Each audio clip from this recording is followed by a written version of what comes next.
बिस्मिल्लाहिर्रहमानिर्रहीम, अस्सलाम वालेकुम। आपका दोस्त सलमान हैदर। यकीन रखता हूँ कि परवरदिगार ने आपको और आपके अहले खाना को अपनी हिफ्ज़ व अमान में रखा होगा। इतनी खूबसूरत जगह पर मैं मौजूद हूँ, सोच रहा था कि कोई खैर की खबर दूँ, लेकिन अब मैं क्या करूँ। अगर मंजरनामे पे और मेरी एक्सपर्टीज़ और जो चीज़ें मैंने आपके साथ डिस्कस करनी है और आपने मेरे साथ डिस्कस करनी है, उसमें इतनी कुछ ख़ास खैर नज़र नहीं आ रही। रात गए एक ज़ोरदार धमाका हुआ तेहरान में। सरकारी टीवी और रेडियो स्टेशन को निशाना बनाया गया और तेहरान का मीडिया, तेहरान के जो ईरान के जो ऑफिशियल ज़राए हैं वो बहुत कॉन्शियसली चल रहे हैं और इस सिलसिले में कोई इन्फॉर्मेशन लीक नहीं होने दे रहे। जो फुटेजेस फॉरेस्ट न्यूज़ के ज़रिए, प्रेस टीवी के ज़रिए जो नशर हुई हैं, उसमें ये देखा जा सकता है कि एक ज़ोरदार धमाके बाद कुछ तबाही है। जानी नुकसान के हवाले से कुछ नहीं बता रहे, लेकिन मैं इस वीडियो के अंदर आपको जो चीज़ें बताने जा रहा हूँ माली नुकसान के हवाले से, ये कितना बड़ा दहशतगर्द हमला था तेहरान में। सरकारी टीवी और सरकारी रेडियो पे इस इलाके की सेंसिटिविटी क्या थी, इज़राइल इस हवाले से कौन सी गुफ्तगू कर रहा है, वो मैंने आपको बताना है। और साथ साथ मैंने आपको बताना है कि गुज़िश्ता 3 दिनों के अंदर ईरान पे साइबर अटैक से लेकर दीगर कुछ अटैक्स हुए हैं, उसकी वजूहात क्या बनी हुई हैं। ईरान ने ऐसा क्या किया है पिछले 3 दिनों के अंदर जिसकी बिना पर ये जो इतना बड़ा हमला है, जिसको ईरान मीडिया खुद छुपा रहा है, लेकिन आज़ाद ज़राए बता रहे हैं कि यहाँ 24 घंटे पहले बहुत बड़ी एक्टिविटीज़ थी। इलेक्ट्रिसिटी डिपार्टमेंट से 3 अफराद गिरफ्तार हुए थे जो इस इलाके को तबाह करना चाह रहे थे, उनसे धमाका खेस मवाद बरामद हुआ था। ये तमाम डिटेल्स मैं आपके साथ इस वीडियो के अंदर शेयर करूंगा और हम लोग डिस्कस करेंगे।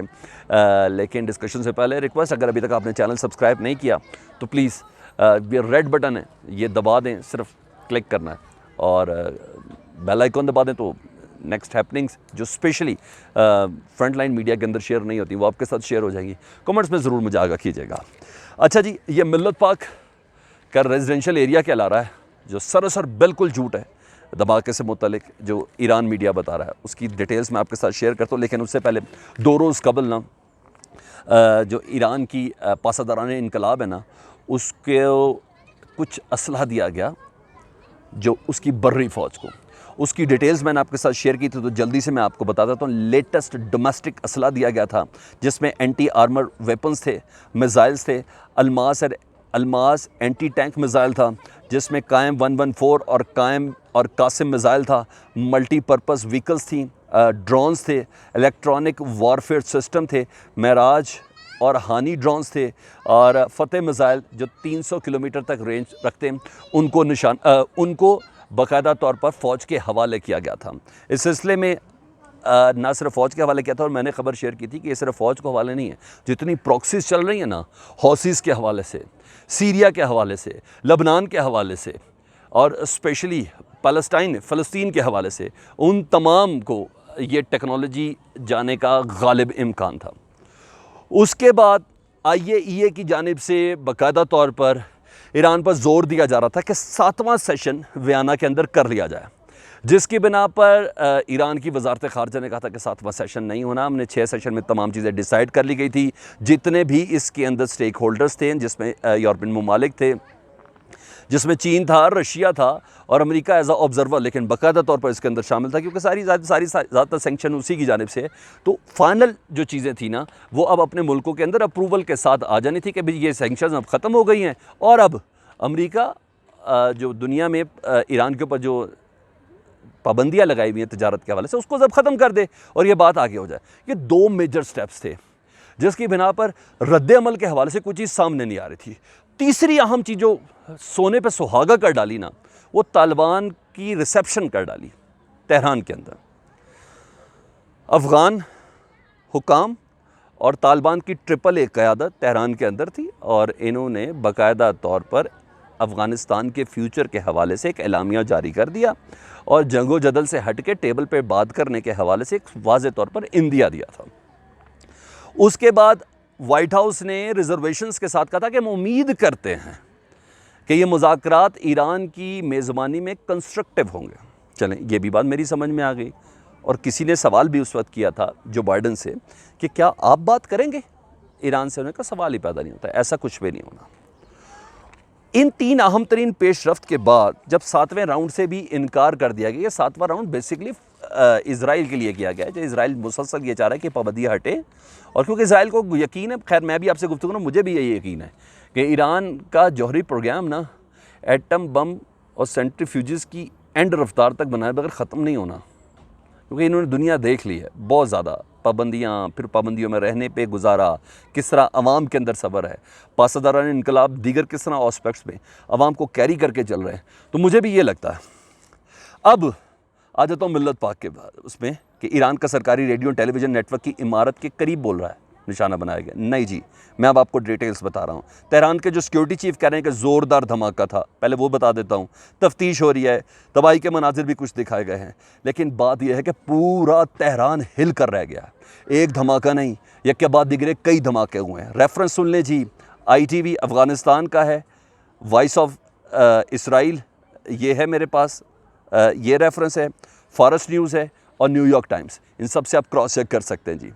उन्होंने कहा कल रात जब मैं थ्रेड पढ़ रहा था ना फारस न्यूज़ के, तो उसमें बड़े मुझे ज़बरदस्त किस्म का थ्रेड नज़र आया पूरा ट्विटर के अंदर।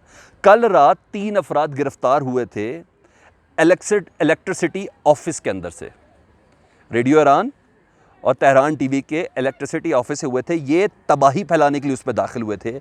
इतलात थी 20 अफराद की, जिनमें से 3 गिरफ़्तारियाँ हुई थी।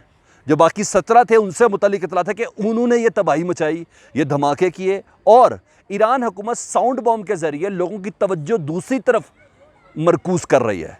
दरअसल निशाना रेडियो तेहरान और तेहरान TV था, और इसकी इमारत को और इसके अंदर लगे हुए इक्विपमेंट को बहुत बड़ा नुकसान पहुंचा है।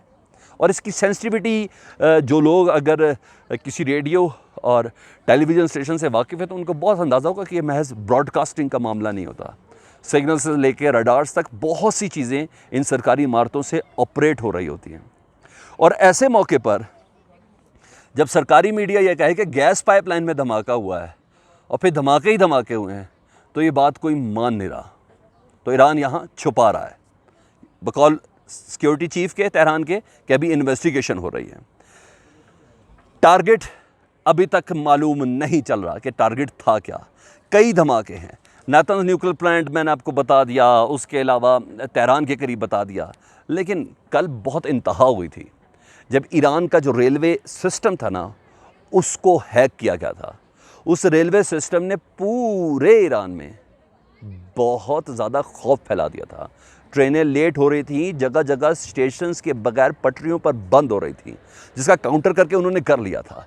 ये वो तमाम मैंने आपको टाइमलाइन बता रहा हूँ जिसकी बिना पर ये बात कहने में मुझे कोई आर नहीं है कि ये महज एक गैस पाइपलाइन में धमाका नहीं था, ये महज किसी मिल्लत पार्क में धमाका नहीं था। ये ईरान की एक सेंसिटिव प्लेस पे बाकायदा अटैक किया गया था। कोई 3 गिरफ्तारियाँ, क्रॉस चेक करे जी।